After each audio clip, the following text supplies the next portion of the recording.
The Deathworld was a place no one wanted to live in. Its skies were dark, with thick, toxic clouds, and its ground was rough, full of jagged rocks and strange, dangerous plants. The creatures that lived there were tough, shaped by endless battles with the planet itself. They were called the Deathworlders, a proud, fierce people who survived by strength and sharp minds. For years, they had lived alone, struggling to keep their world alive. Then one day, strange ships appeared in their skies. These were unlike any machines the Deathworlders had seen. Big, shining, and covered with lights. At first, the Deathworlders thought the ships might bring help. Maybe these new visitors had answers to the sickness that was spreading through their land, or maybe they had new tools to make life better.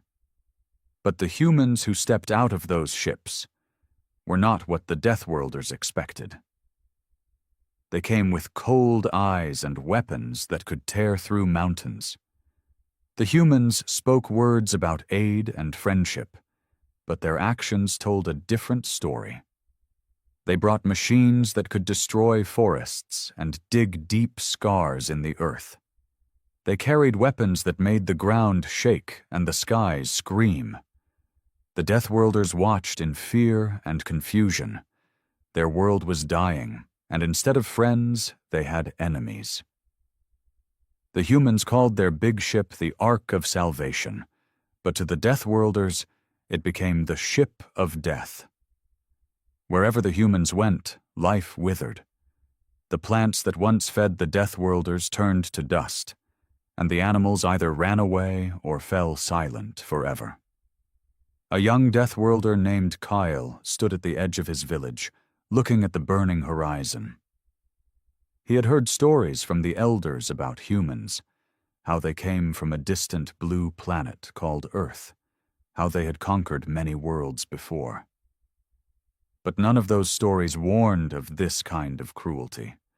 Kyle's people were warriors, yes, but they were also survivors who believed in protecting their land. They knew they couldn't let the humans destroy everything. But how could they fight against creatures who brought not just guns, but machines that could swallow whole forests? As the sun set behind the smoke-filled sky, Kyle made a promise to himself and his people. They would not be victims. If the humans wanted war, the Deathworlders would give it to them. But this was their home, and they would fight to keep it, no matter the cost. Kyle could still feel the heat of the fires burning beyond the trees. The humans had arrived only days ago, but already the damage was clear. The thick forests that once stretched for miles were now patches of blackened stumps and ash. The animals Kyle had grown up watching, great horned beasts, swift-winged hunters, and small furry grazers, were either gone or hiding deep underground. The air was heavy, not just with smoke, but with a strange chemical smell that made Kyle's throat burn. Around him, the village was quiet, but tense. The Deathworlders weren't used to silence. Their world was wild and noisy, full of the sounds of life, buzzing insects, roaring beasts, cracking branches. Now there was mostly fear. Elders whispered about what to do. Some wanted to try talking to the humans, hoping they would stop the destruction. Others called for immediate war, ready to strike before the invaders could build their strength. Kyle had never been a leader. He was young, and still learning the ways of his people. But when the humans came, everything changed. The village elders saw something in him, a spark of fire and determination that could not be ignored. "We must act fast," Kyle told the gathered warriors one night around the fire. "These humans think they can take our world without a fight. We will show them what Deathworlders are made of."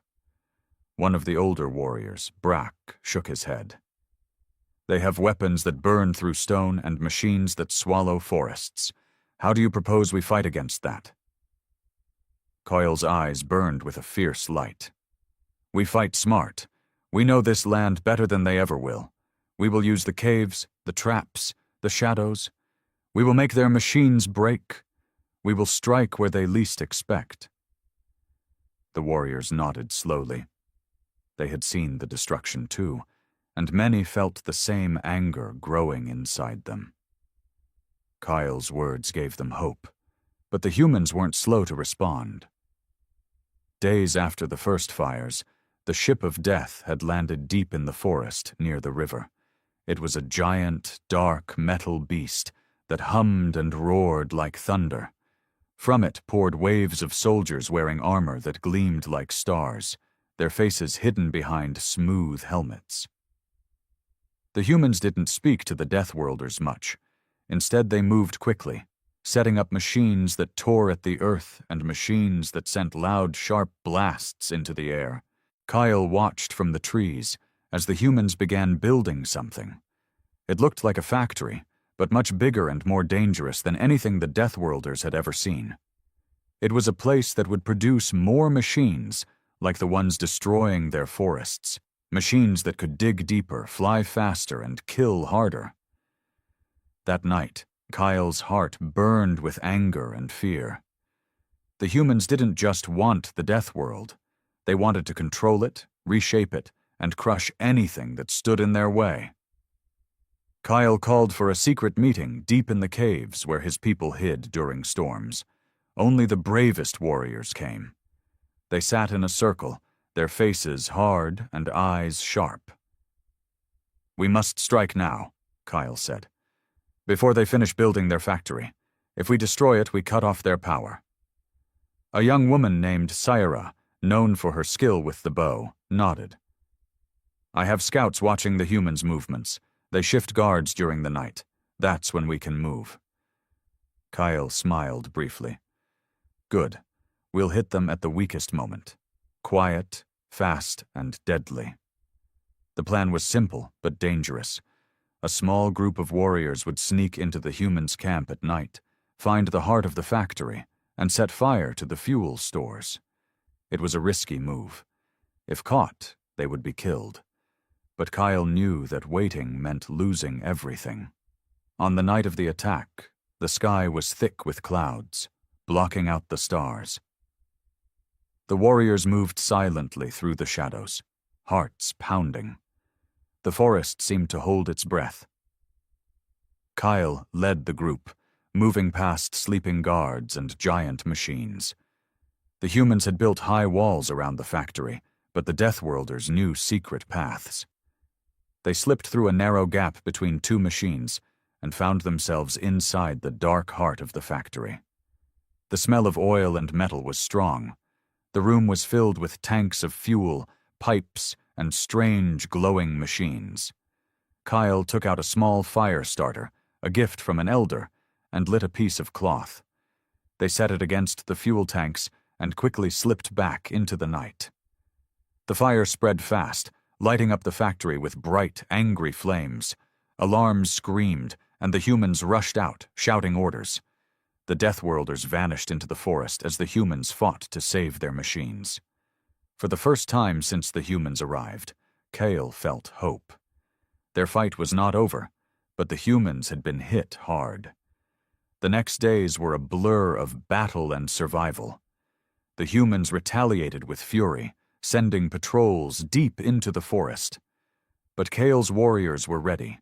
Using traps, guerrilla tactics, and their knowledge of the land, they struck back again and again. Still, the humans' power was terrifying.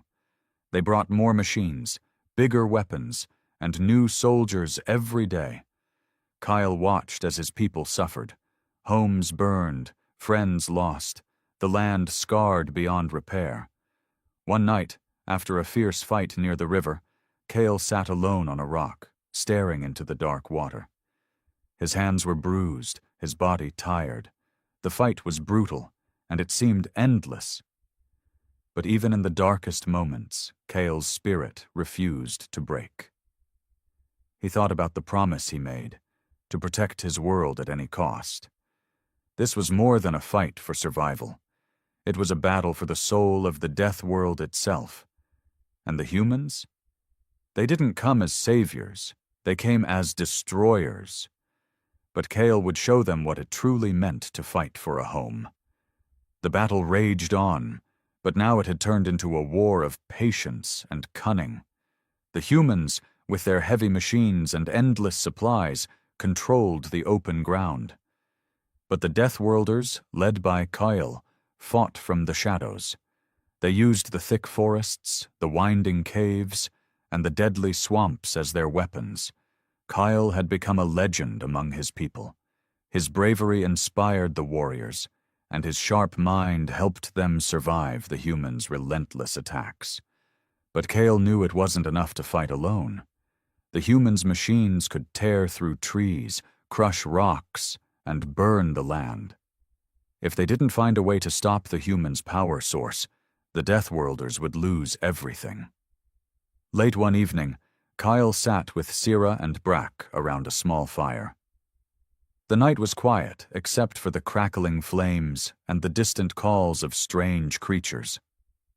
Kyle unrolled a rough map of the area, marks and lines scribbled by hand showing the humans' camp and their factories. "I've been watching the human supply lines," Sira said softly, her eyes scanning the map. "They bring fuel and weapons from a large ship anchored in the sky above. It's their lifeline." Brack growled, his face dark. "If we destroy that ship, their whole operation will collapse." Kyle nodded slowly. "But that ship is protected by shields and flying machines. We'll need a plan that no one has tried before." The three of them sat in silence, thinking. Then Kale looked up, eyes sharp with determination. "We need to get inside the ship. Find a way to shut it down from within." Sira's eyebrows rose. "That's suicide." "Maybe," Kyle admitted. "But if we don't try, we're done. We're already losing ground. The humans will spread across the whole death world and leave nothing for us." Brack slammed his fist into his palm. "I'm with you, Kyle. Let's take the fight to them." They spent the next few days preparing. Kyle selected the bravest warriors, those who knew the forests and skies best. They trained in silence, learning to move like shadows and strike like lightning. They scavenged human weapons when they could, but mostly they relied on their own skills. Bows, traps, and guerrilla tactics. Finally, the night came. The chosen group moved under the cover of a thick storm. The wind howled through the trees, and heavy rain masked their movements. They climbed a rocky ridge that overlooked the glowing ship anchored high above the Death World's tallest mountain. The ship was enormous, its metal skin shining faintly in the storm. It hummed with power, protected by energy shields and guarded by flying drones that patrolled the skies. Kyle's heart pounded. The mission was dangerous, but necessary. Using the storm and darkness, they made their way to the ship's base. They moved like ghosts, avoiding drones and slipping past human guards. At the edge of the landing platform, Kale spotted the entrance. 2 massive doors made of thick metal, sealed tight. Sira pulled out a small device she had found in the human ruins, a jammer designed to disable security systems temporarily. She pressed it against the door's control panel, and after a tense moment, the doors slid open with a hiss. The group slipped inside. The ship's interior was cold and metallic. Bright lights flickered overhead, and the sound of machines echoed through the halls. The humans who had been working here were now gone, probably alerted by the alarms triggered outside. Kyle led the way down narrow corridors, lined with pipes and wires. They reached the ship's control room, a large space filled with blinking consoles and glowing screens. In the center was the ship's power core, a pulsing orb of energy that fueled everything on board. Kyle's breath caught. If they destroyed this core, the ship's shields would fail, and the humans would lose their advantage. Sira set charges around the core, her hands steady despite the danger. Just as she finished, alarms blared throughout the ship. "Humans coming!" Brack shouted. Kyle grabbed his bow and took position by the doorway. The warriors prepared to fight, but Cale had another plan. "Go, I'll hold them off," he shouted. "No," Sierra protested. "We finish this together." Kyle shook his head. "I'll delay them. You get out before the charges go off." With a final glance, the group split. Sierra and the others slipped away through side corridors, while Kyle stayed behind. The first wave of human soldiers entered, heavy boots clanging on the metal floor. Kyle let loose arrow after arrow, each one striking with deadly precision. The humans faltered, surprised by his speed and skill, but they kept coming, pushing forward with shields and guns. Kyle felt a sharp pain as a soldier's blade grazed his arm, but he didn't stop. He fought with everything he had, buying time for Sarah and the others to escape. Finally, the last charge exploded. A powerful shockwave rocked the ship, and the power core shattered into glowing fragments. The lights flickered and went out. Alarms stopped. The shields collapsed like glass. Outside, the flying drones lost power and crashed to the ground. The great ship began to tilt, smoke pouring from broken engines. Kyle stumbled, wounded but alive. The humans' hold on the Deathworld was broken. As the ship crashed into the mountain below, the Deathworlders gathered to watch. For the first time in weeks, the sky seemed less dark, the air less heavy. Kyle's arm throbbed, but he smiled. They had won a great battle, but the war was far from over. The humans would come back, stronger and angrier. But the Deathworlders had shown them that their world would never be taken without a fight. Kyle looked up at the burning wreckage and whispered, "This is our home. We will protect it, no matter what." The crash of the human ship had left a huge crater on the side of the mountain, a scar on the Deathworld's already wounded land. Smoke rose in thick black plumes, staining the sky, but for the first time in many weeks the air felt lighter, less heavy with the poison the humans had brought. The Deathworlders gathered around the site, their faces hard but hopeful. Kyle stood among them, his arms still aching from the fight, but his spirit strong. The destruction of the ship was a huge victory, but everyone knew it was only the beginning. Kyle turned to Sierra and Brack, who stood close by. "We've sent a clear message," he said. "The humans can't take this world without a fight, but they will return. They always do." Brack grunted. "We've slowed them down, but they have the power to bring more ships, more weapons." Sierra nodded. "And they'll want revenge for this." Kyle looked out across the horizon, where the forests still burned in patches and the rivers ran muddy. "Then we need more than just warriors and traps. We need allies. We need to unite the scattered clans across the Deathworld. Only together can we push the humans back." The Deathworld was home to many tribes, each proud and fierce in their own way.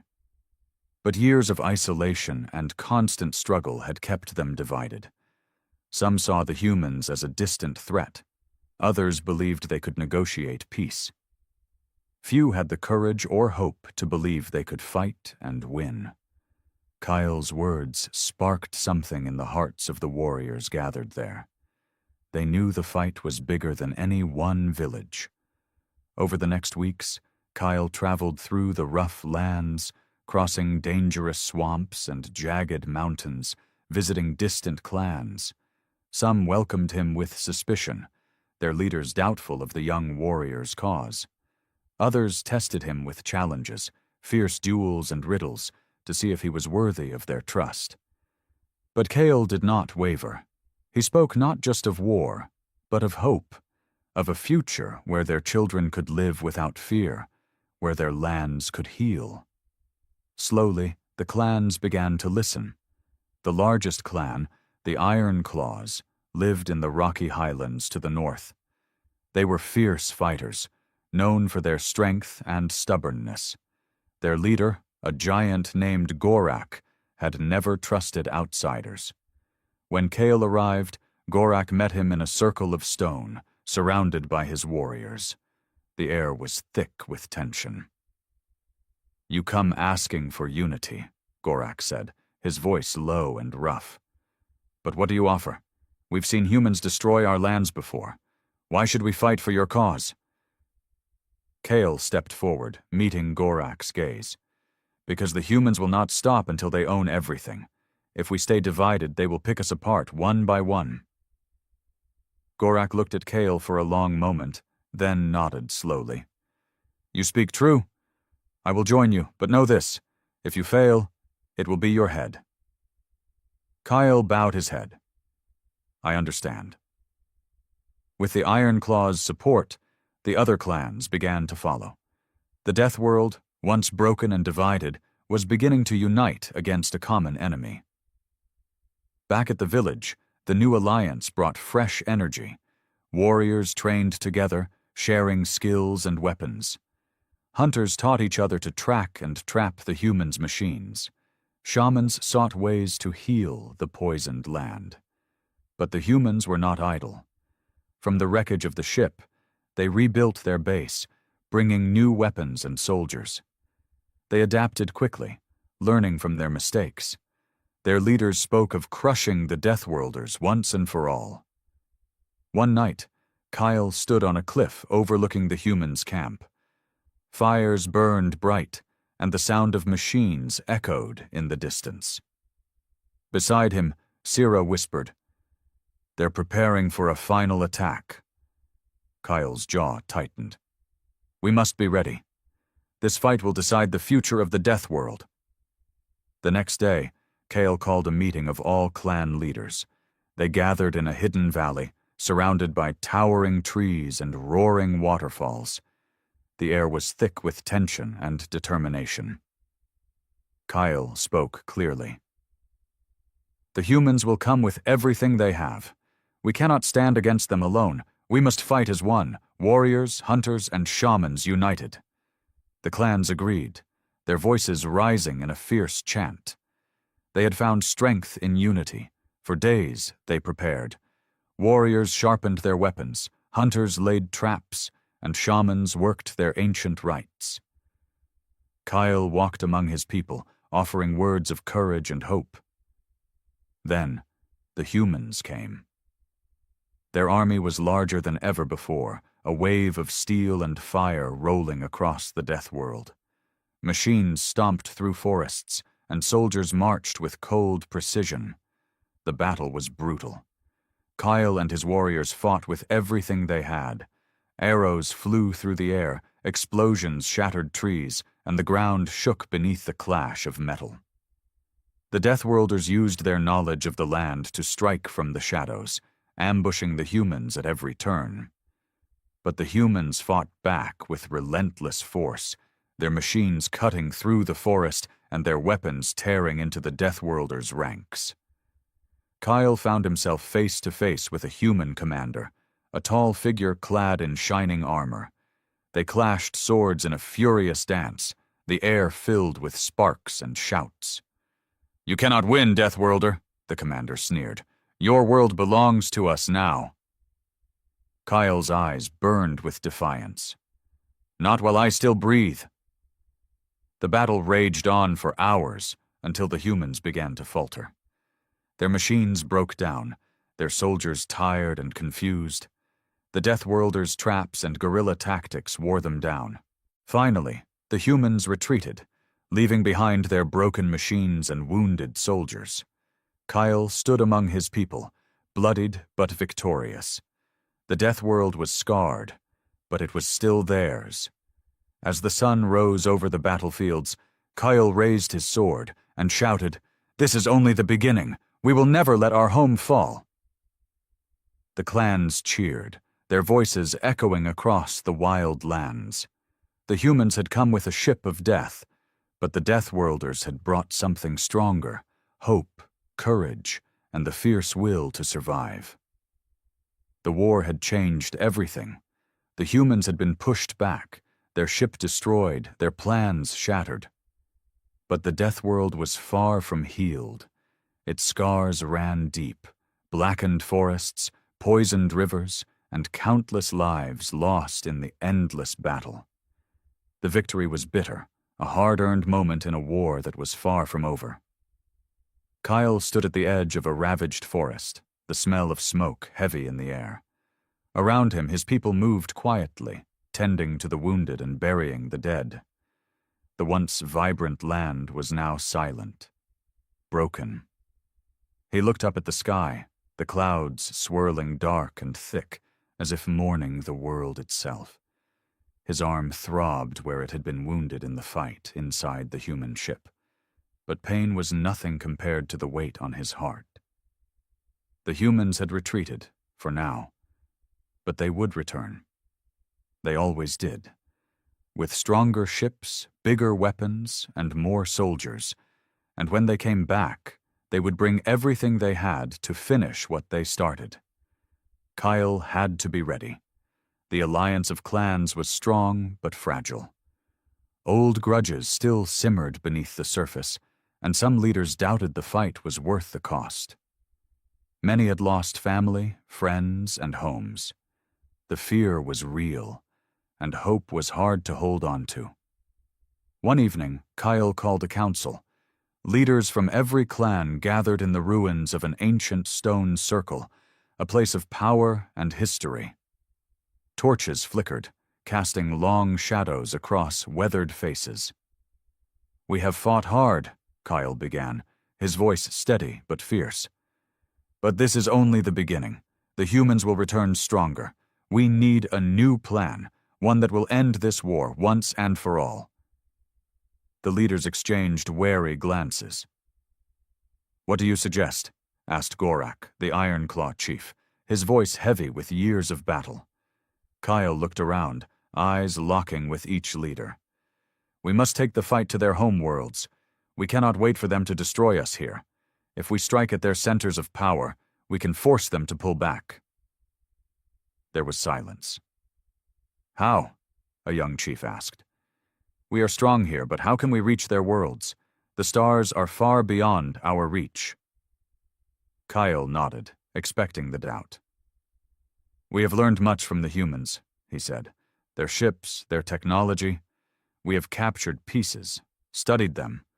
The shamans and engineers are working together to build a vessel, one that can cross the stars." Murmurs rippled through the circle. "It is dangerous," Kyle admitted.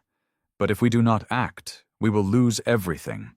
The Deathworld will become a graveyard." Days turned into weeks as the clans pooled their knowledge and resources. The shamans called on ancient rites to strengthen the warriors, while the engineers worked feverishly to adapt human technology to their needs. Kyle visited the workshops often, watching as crude engines were shaped and hulls forged from scavenged metal and rare Deathworld ores. They called it the Starfire, a ship born of hope and desperation. Sierra stood beside him one evening as the final piece of the Starfire's engine was secured. "Do you think it will work?" she asked, her voice soft but steady. Kyle smiled faintly. "It has to. This is our last chance." The entire alliance gathered for the launch. The Starfire was a strange mix of old and new, ancient symbols carved into sleek metal, engines that hummed with human technology, and the fierce spirit of the Deathworlders woven into every piece. As the ship rose into the dark sky, hearts beat fast. This was more than a vessel. It was a promise that they would fight beyond their world, that they would never surrender. The journey through the stars was unlike anything Kyle had ever imagined. The void was cold and silent, but the Starfire pulsed with life, carrying the hopes of an entire people. Inside the ship, Kale stood beside Sierra and Brack as they watched the stars blur past. "We are not just fighting for the Deathworld anymore," Kale said quietly.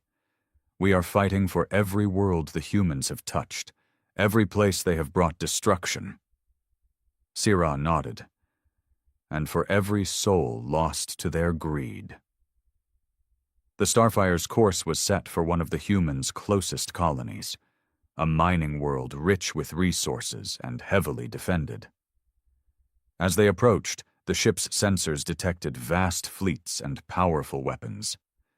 The humans were prepared. Kyle's heart clenched. This would be the hardest battle yet. The Deathworlders' strike was swift and fierce.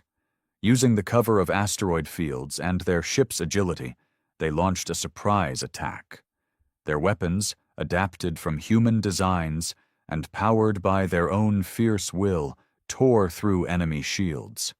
The mining world burned, but the humans fought back with brutal precision. Fighter ships swarmed the Starfire, launching missiles and energy blasts. The Deathworlders' warriors manned the guns, their hand steady despite the chaos. Kyle led boarding parties to the enemy ships, fighting through corridors of cold metal. The clash of alien and human was brutal. Sparks flew as blades met armor, and screams echoed through the hulls. Amid the battle, Kale confronted the human commander, who had once taunted him on the Death World. "You should have stayed on your dying planet," the commander sneered, raising his weapon. "And let you destroy others?" Kale growled, charging forward. Their fight was savage and desperate, each strike fueled by years of pain and anger. But Kale's resolve was stronger. He fought not just for revenge, but for the future. The battle ended in victory for the Deathworlders, but at great cost. The Starfire was damaged. Many warriors lost. Yet the message was clear. The humans were not invincible. Back aboard the ship, Kale stood before his people. "This war is far from over," he said, "but we have shown the humans that their destruction will meet resistance everywhere. We will fight until the stars are free." Sierra placed a hand on his shoulder. "And we will make sure they never forget the Deathworlders." Kyle looked out at the vast emptiness of space, the endless stars shining cold and bright. They were far from home, but their fight had just begun. The victory over the mining colony sent shockwaves through both sides. The humans were stunned. No one had expected the Deathworlders, creatures from a harsh, isolated planet, to strike so boldly in the heart of human space. Their arrogance had made them underestimate their enemy, a fatal mistake. Back on the human homeworlds, alarms blared, commanders shouted orders, and fleets scrambled to respond.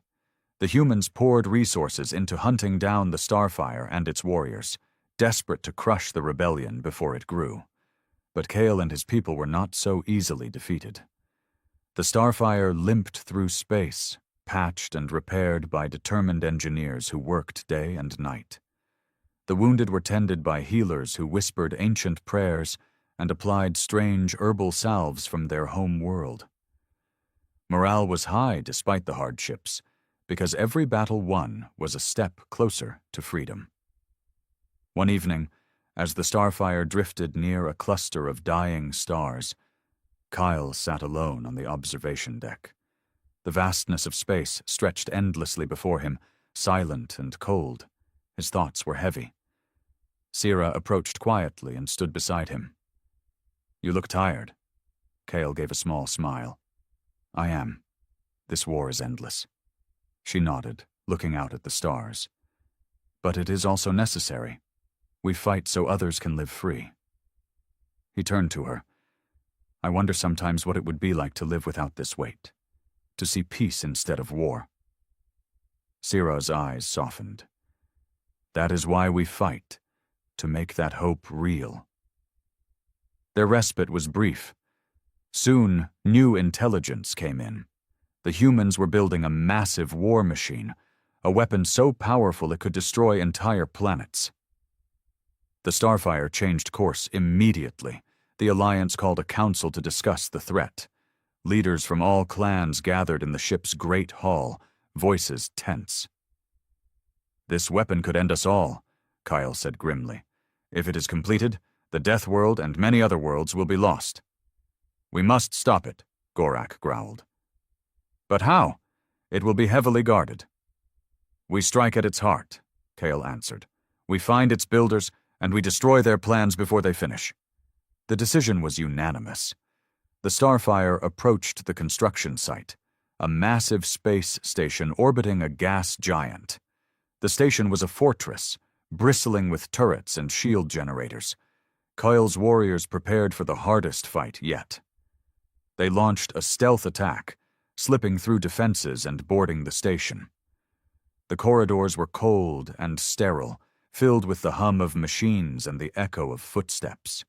Fierce battles broke out as Deathworlders clashed with human soldiers. Kyle led the charge, his sword flashing in the dim light. He could feel the rage and desperation of his people fueling every strike. They reached the core of the station, a massive chamber where the war machine's control systems were housed. Engineers hurried to finish their work, but Kyle and his warriors were relentless. Explosions rocked the station as the Deathworlders planted charges and fought off reinforcements. The war machine's systems went dark one by one. As the station began to collapse, Kyle saw the human commander from the Deathworld again, this time desperate and furious. "This isn't over, Deathworlder," the commander hissed. "You may win battles, but the war belongs to us." Kyle met his gaze with steel.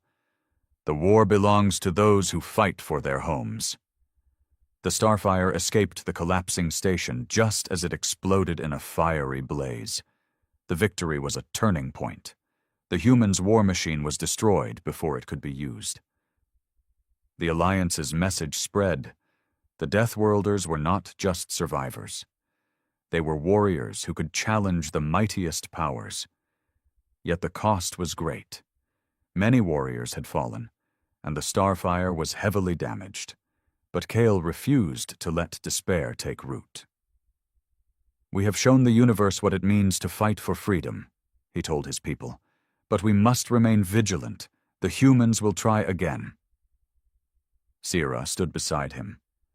"And we will be ready." The war stretched on for years. Battles fought across stars and worlds. The Deathworlders grew stronger, their technology improving, their alliances deepening. They inspired other oppressed species to rise, turning the war into a galaxy-wide fight against human tyranny. Kyle became a legend, a symbol of resistance and hope. But he never forgot the Deathworld, the harsh land where his people were born, the place they had sworn to protect. One day, after a fierce battle near a distant star, Kale stood on the bridge of the Starfire, looking at a small green world below, the Deathworld, healing slowly. The war was far from over, but Kale knew one truth. No matter how dark the night, the spirit of the Deathworlders would never be broken. They fought not just to survive, but to live free, in their home, and across the stars. The Deathworld was healing, slowly but surely. Blackened forests began to sprout new green shoots, and the poisoned rivers ran clearer than they had in years. The scars of war were still visible, deep craters, shattered trees, and burnt earth. But the life of the planet pulsed stronger than ever. Kyle stood on a cliff overlooking his village, the wind brushing past his face like a whisper of promise. The stars above twinkled faintly through the thinning clouds, and for a moment the heavy weight of war lifted from his shoulders. He had come home after years of fighting far from the Deathworld, battling human fleets and crippling their deadly machines. His people had grown stronger, their alliance unbreakable. Other species who had suffered under human rule now looked to the Deathworlders as leaders in the fight for freedom. But despite the victories, Kale knew the war was far from over. The humans were stubborn, ruthless. They had tasted defeat, and hatred burned in their eyes like a fire. They would come back with new weapons, new plans, perhaps even darker than before. Kyle's thoughts were interrupted by the approach of Sira. Her face was serious, but there was a spark in her eyes, a mixture of hope and urgency. "We've received word," she said quietly. from the outer colonies. The humans are gathering fleets more powerful than any before. They're planning a massive assault on the Deathworld. Kyle's jaw tightened. They want to finish what they started. Sira nodded. We have time, but not much. We must prepare. The Council of Clans gathered once more, this time in the heart of the Deathworld's largest forest. The air was thick with the scent of pine and earth, a reminder of what was at stake. Kyle stood before the gathered leaders, his voice calm but filled with resolve. The humans believe they can crush us with numbers and weapons. But we are not just a people of war. We are guardians of this land. We will fight not only with weapons, but with the strength of our spirit and the knowledge of our home. Gorak, the Ironclaw chief, grunted his agreement.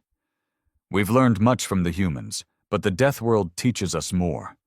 We will use every trap, every hidden path, and every secret of this land to stop them. Other leaders nodded, their faces hard with determination. Kyle continued. We will call on our allies across the stars. This will be a battle not just for the Deathworld, but for every world they have tried to conquer. The clans prepared for war like never before.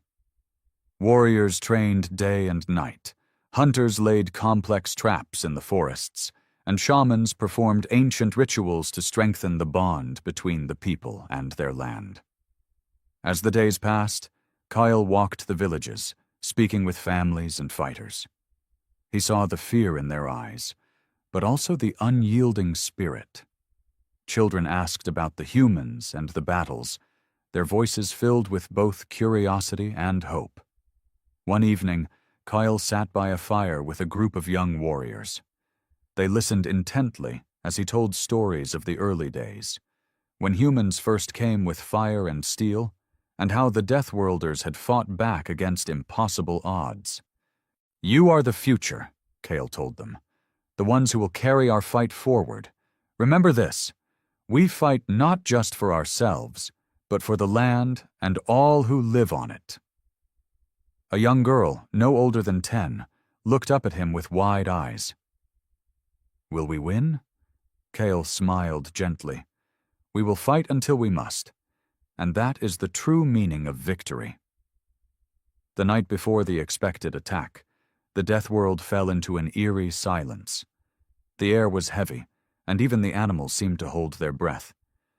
Kyle stood atop a ridge with Sira and Brack, looking out across the dark horizon. In the distance, the faint glow of the human fleet appeared, a wave of metal and fire, ready to crush everything in its path. The warriors stood ready behind them, weapons in hand, hearts pounding. Kyle took a deep breath, feeling the pulse of the land beneath his feet. Tonight, we fight not just with strength, but with every part of who we are. The Deathworld is alive, and it will fight with us. Sira nodded. For our home, for freedom. Brack tightened his grip on his axe. For our people. The battle began with a thunderous roar. The human ships unleashed waves of energy weapons, lighting up the sky like deadly fireworks. Machines thundered forward, crushing trees and smashing through the earth. But the Deathworlders fought from the shadows. Using traps hidden for months, they toppled machines and ambushed soldiers. The forest itself seemed to rise in defense, branches snapping down on invaders and vines twisting around metal limbs. Kyle led the charge, his sword flashing in the firelight. He moved with a fierce grace, striking down enemies and rallying his warriors. The humans' technology was powerful, but the Deathworlders had the advantage of the land and their unbreakable will. Hours passed in a brutal clash of steel and fire. The forest burned in places, but the heart of the Deathworld remained strong. As dawn broke, the humans began to falter. Their ships sustained heavy damage, and their soldiers' morale cracked under the relentless assault. Kyle stood amidst the battlefield, bloodied but unbroken. Around him, his people cheered, A cry of victory and survival. The humans retreated, their fleet disappearing into the cold void of space. The Deathworlders had won. But victory came with a heavy price. The forests were wounded, the rivers tainted, and many lives lost. Kyle walked among his people, offering words of comfort and strength. The war had taken much, but the Death World still breathed. One evening, Kale sat alone beneath a towering tree, the stars twinkling overhead. He thought of the battles fought, the friends lost, and the future ahead.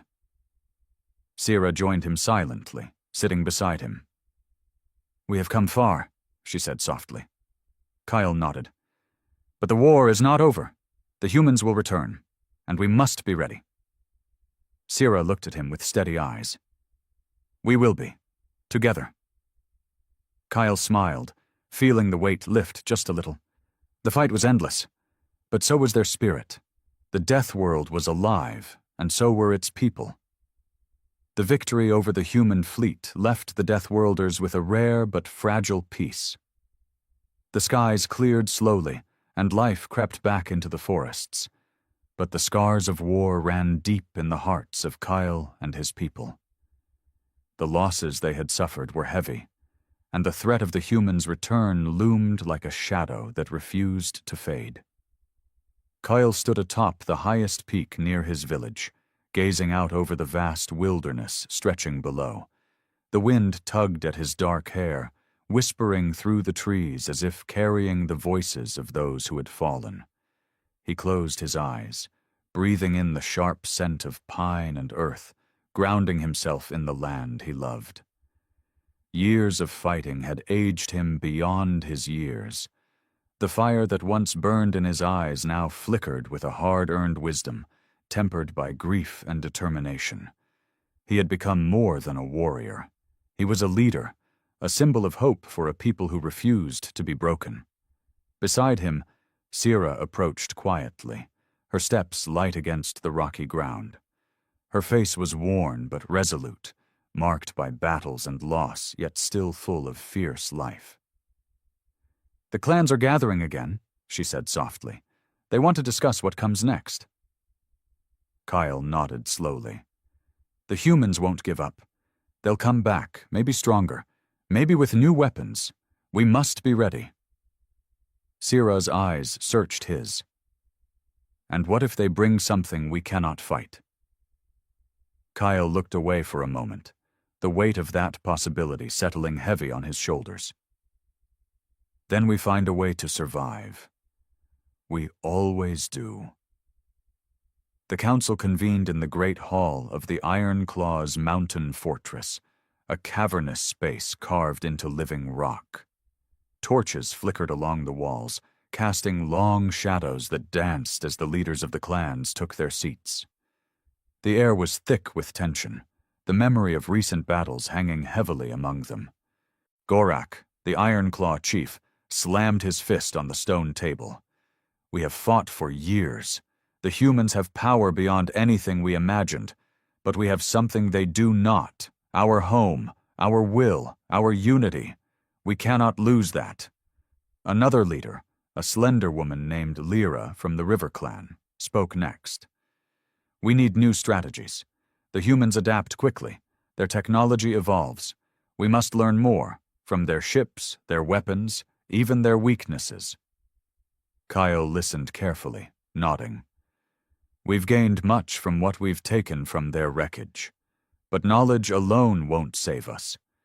We need strength, alliances beyond our borders." A murmur ran through the council. "There are other worlds," Kale continued, "other species oppressed by the humans. We must reach out to them. Together we stand a chance." In the weeks that followed, emissaries were sent to distant systems. The Starfire, patched and improved, became a symbol of resistance traveling across the stars.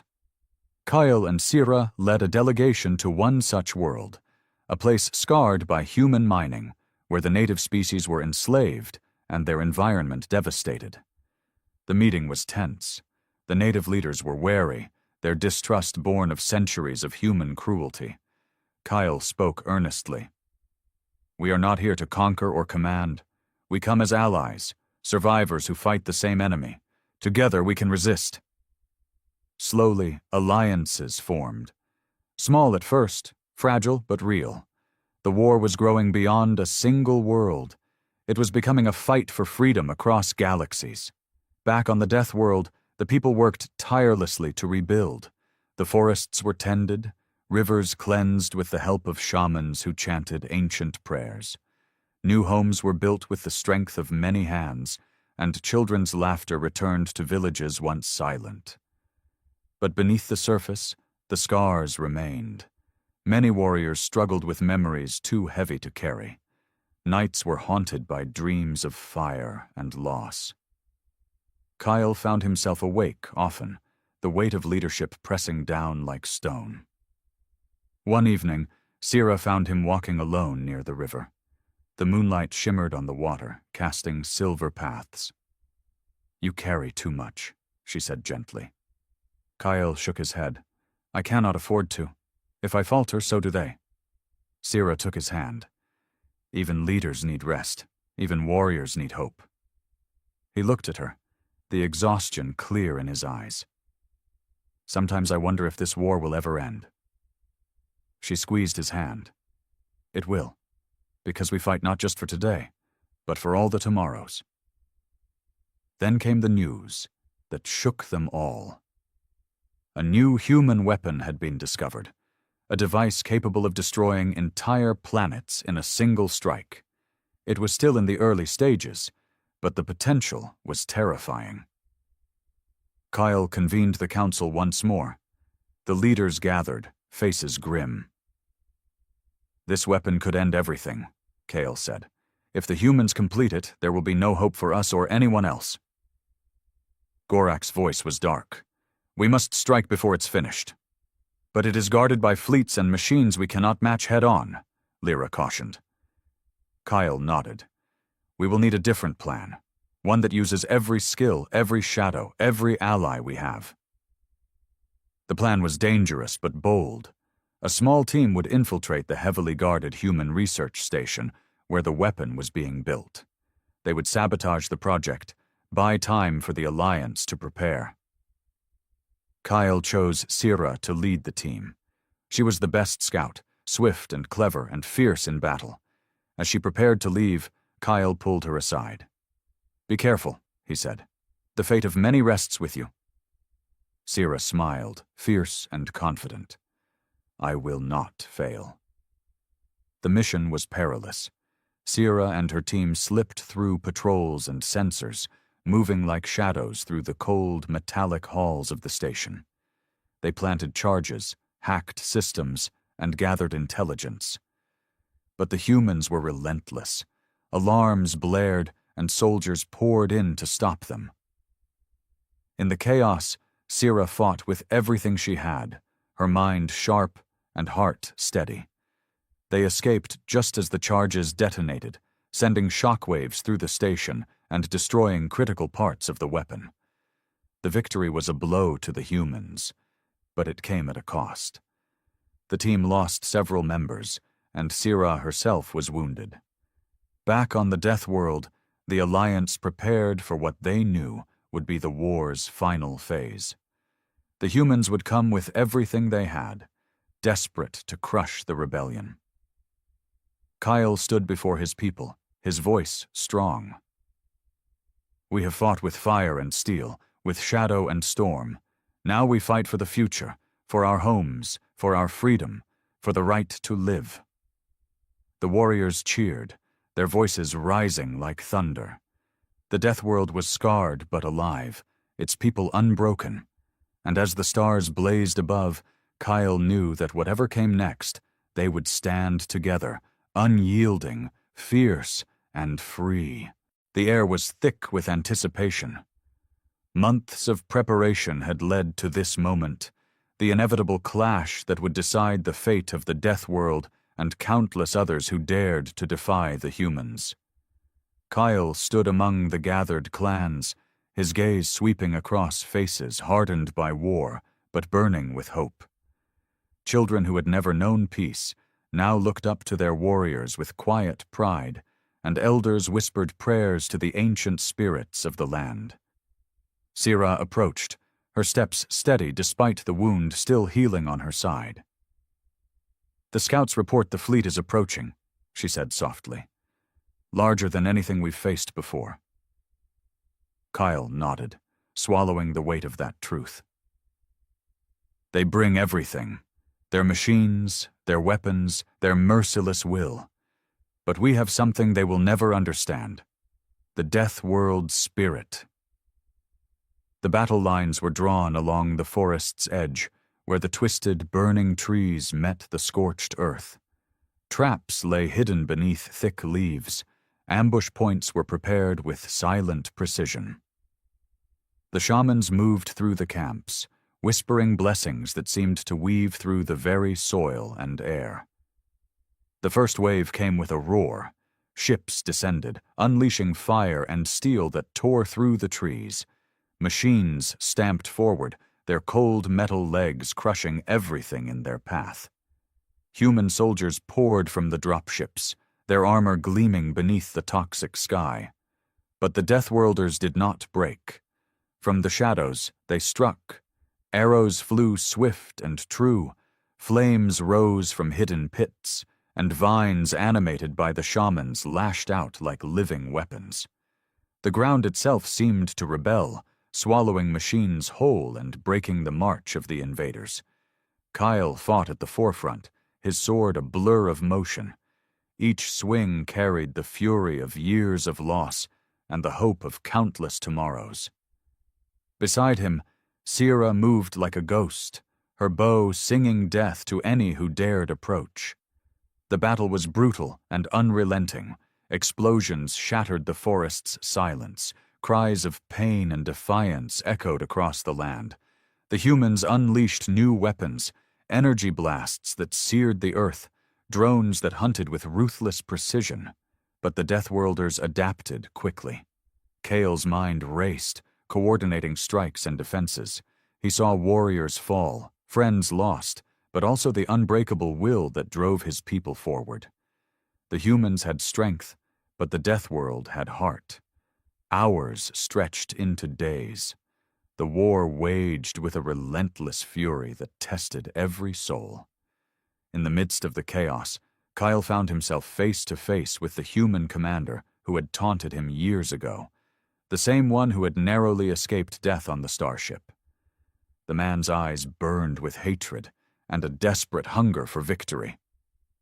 "You cannot win," the commander hissed, raising his plasma rifle. Kyle tightened his grip on his sword. "Victory belongs to those who fight for home." Their clash was fierce and personal, steel against technology, heart against cold calculation. The battlefield around them faded as they fought, each strike a testament to the war's meaning. Elsewhere, Sira led a small team deep into the human supply lines, targeting factories and fuel depots. The stealth and speed of the Deathworlders proved devastating against the humans' logistics, crippling their ability to sustain the war. One night, as the team prepared to sabotage another depot, Sira's old wounds flared. Pain, sharp and sudden, threatened to slow her, but she pushed through. Failure was not an option. The explosion that followed lit up the night sky, a signal of hope to those fighting on the front lines. Back on the main battlefield, the tide began to turn. The humans' advanced technology was powerful, but their rigid tactics faltered against the Deathworlders' adaptability and fierce determination. Kyle's voice rang out over the battlefields, rallying the warriors. "Hold the line! For the Deathworld! For freedom!" With every fallen enemy, the Deathworlders' resolve grew. The humans, exhausted and broken, began to retreat, their fleet scattering into the void. The Deathworlders had won, but the cost was staggering. The forests were scarred beyond immediate repair, many warriors lay fallen, and the land itself seemed to weep for the lives lost. Yet among the sorrow was a fierce pride. Survival against impossible odds. Kyle stood once more on the cliff, the battle behind him.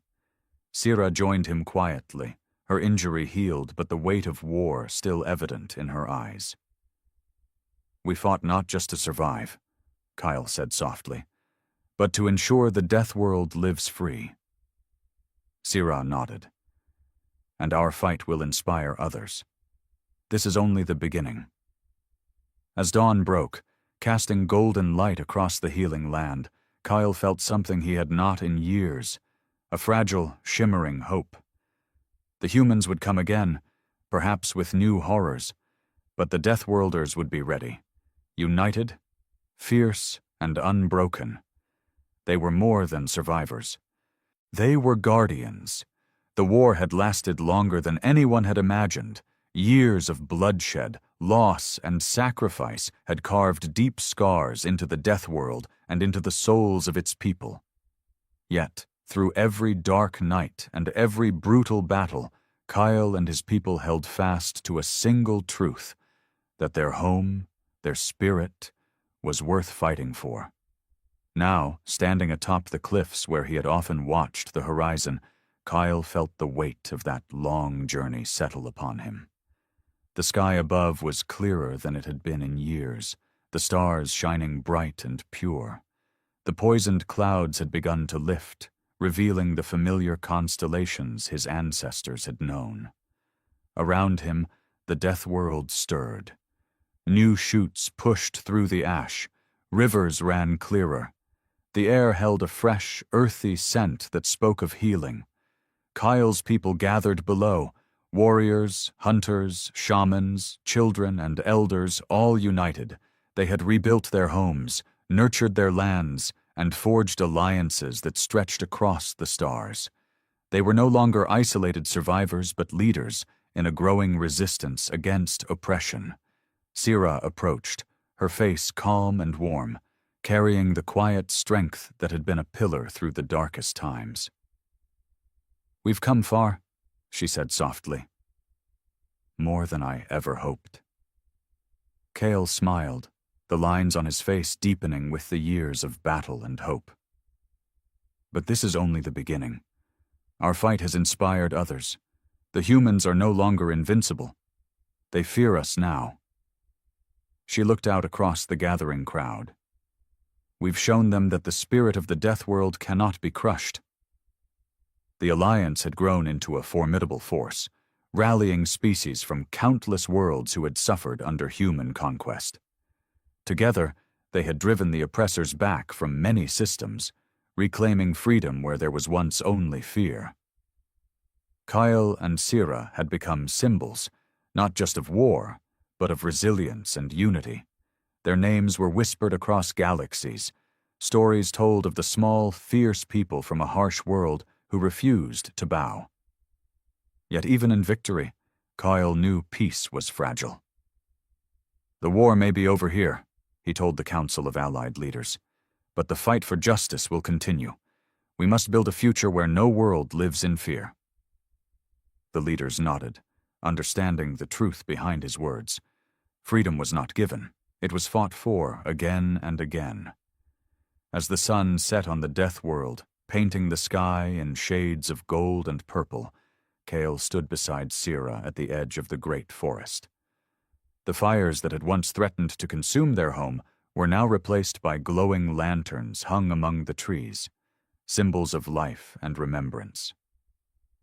They spoke softly, the silence between them filled with the memories of those lost and the promise of those yet to come.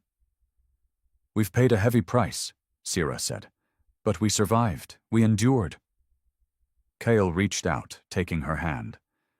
"And we will protect this world, and all others, with everything we have." A gentle breeze stirred the leaves, carrying the sound of distant laughter. Children playing, warriors celebrating, life moving forward. In that moment, Kyle felt the true power of the death world, not just its harshness, but its heart. A spirit unbroken, rising from the ashes. The humans had brought a ship of death when they first arrived, but the Deathworlders had fought back with something stronger, hope, unity, and an unyielding will to live free. Their story was no longer one of survival alone. It was a legend of resistance that would inspire generations. And as long as the stars shone above, the Deathworlders would stand guard, not just for their home, but for all who dared to dream of freedom.